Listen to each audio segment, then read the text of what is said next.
चलिए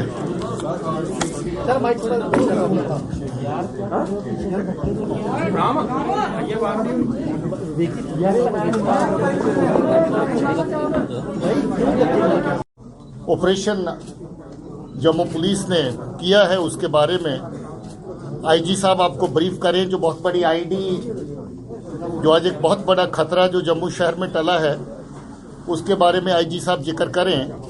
बाकी दो ऑपरेशंस का जिक्र मैं इसके बाद में करूंगा। आईजी जम्मू। पिछले 3-4 दिन से हम हाई अलर्ट पे थे। तो सस्पिशियस कंडीशन में वहाँ पे घूम रहा था। उसके हाथ में एक बैग थी और जब उससे पूछताछ हुई तो बैग से तकरीबन 6-6.5 किलो की एक बहुत बड़ी आईडी बरामद हुई जो एक्टिवेटेड नहीं थी।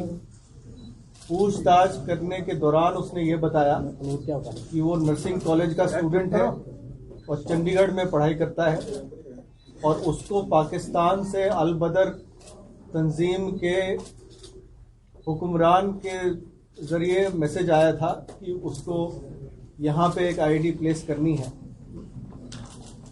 और वो इस आईडी को उसने 3-4 टारगेट्स दिए थे प्लेस करने के लिए, जिसमें रघुनाथ मंदिर, बस स्टैंड, रेलवे स्टेशन और लखदाता बाजार जो ज्वेलर्स की शॉप्स है जहाँ पे, उनमें से किसी एक लोकेशन पे उसने आईडी रखना था। पूछताछ के दौरान उसने और भी बताया कि इस आईडी को रखने के बाद उसने एक फ्लाइट लेना था श्रीनगर के लिए और फ्लाइट लेके श्रीनगर पहुंचना था, जहां पे अथर शकील खान नाम का एक आदमी जो अलबदर तंजीम का ओवरग्राउंड वर्कर है, काफी हाई रैंकिंग ओवरग्राउंड वर्कर है, उसने इसको रिसीव करना था और उसके बाद ये एक्टिव हो जाता तंजीम के साथ। तो ये इसकी प्लान थी। इस काम की जानकारी चंडीगढ़ में एक और लड़के के पास थी जिसका नाम काजी वसीम है। उसको भी चंडीगढ़ से पिक कर लिया गया है और उसकी गिरफ्तारी हो जाएगी। साथ ही साथ एक और साथी इनकी तंजीम से जुड़ा हुआ है जिसका नाम आबिद नबी है, उसको भी गिरफ्तार किया गया है। तो इस गिरफ्तारी से और इस आईडी की रिकवरी से, ये तकरीबन 6-6.5 किलो की आईडी है। अगर इसमें आरडीएक्स होगा, अभी इसकी पूरी जांच की जाएगी बॉम्ब डिस्पोजल स्क्वाड के द्वारा, तो ये बहुत बड़ा धमाका हो सकता था, काफी जानो माल की नुकसान हो सकती थी, जिसको कि जम्मू। साथ ही साथ कल देर रात की गश्त में सांबा के इलाके में झंग एरिया है जो कि रामनगर पुलिस स्टेशन के अंदर आता है, रामगढ़ पुलिस स्टेशन के अंदर आता है सांबा में। वहां जो गश्ती दल थे उसने 6 पिस्तौल और 15 छोटी आईडी ये रिकवर किए। इसके अलावा जो है पिस्टल्स की एम्युनिशन है, इस पे तफ्तीश जारी है।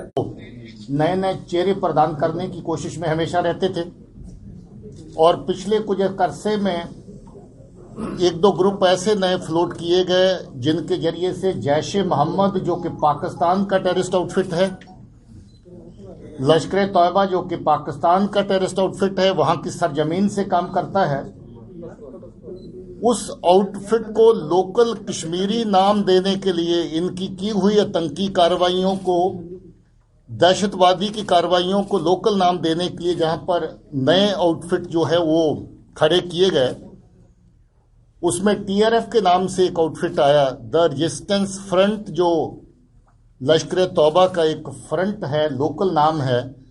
जितनी कार्रवाइयां लश्कर तौबा पिछले अरसे से कर रहा है वो वो टीआरएफ के नाम पे जहां पर ओन की जाती थी।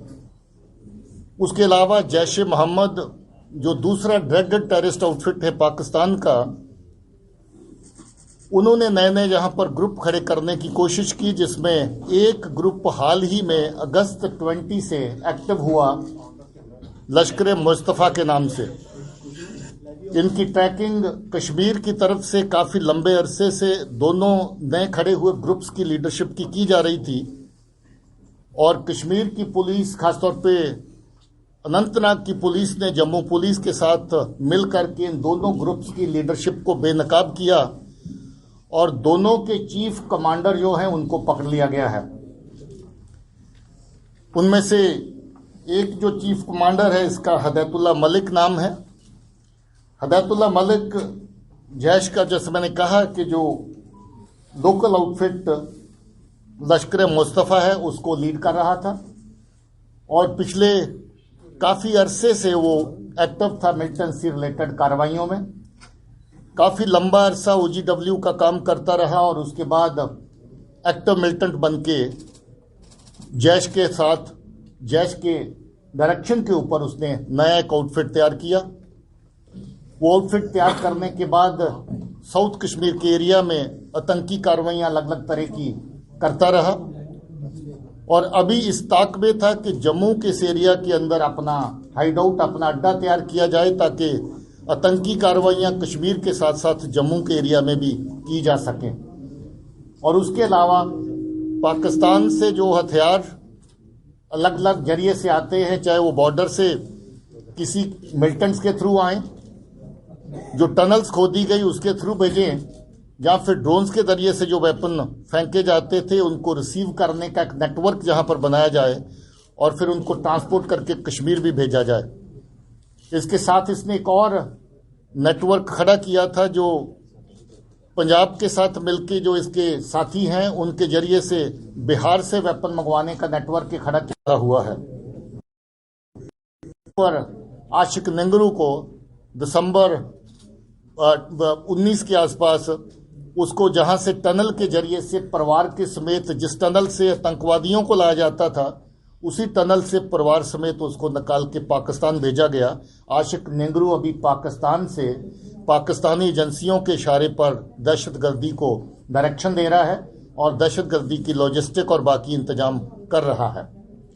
इसके साथ साथ इस आतंकी को जो पाकिस्तान में हैंडल करने वाला आदमी है, जिसको अलियास डॉक्टर के नाम से जानते हैं, उसके कहने पर यह बंदा दिल्ली भी जाता है और दिल्ली में जाकर के हमारे NSA साहब अजीत डोवल साहब के जो जहां पर ऑफिस है उन एरिया की रैकी करता है, फिल्म बनाता है और वो फिल्म बना के पाकिस्तान अपने हैंडलर को भेजी जाती है। जिसका मतलब ये हुआ कि ये जम्मू कश्मीर के साथ साथ दिल्ली के अंदर भी अपने टारगेट जिनको ये निशाने पे लाना चाहते थे, खासतौर पे जैश ए मोहम्मद जिनको निशाने पे लाना चाहती थी, उनकी रैकी इनके जरिए से करवा रही थी और उस रैकी के बाद वहां पर भी इस तरह की दहशतगर्दी की कार्रवाइयां प्लान करने का मंसूबा पाकिस्तान की एजेंसी ने, खासतौर पे जैश ए मोहम्मद ने बना रखा था। तो ये बहुत बड़ी कामयाबी है जिसके चलते ये जो हिदायतुल्ला के पकड़े जाने के बाद इन चीज़ों का खुलासा हुआ।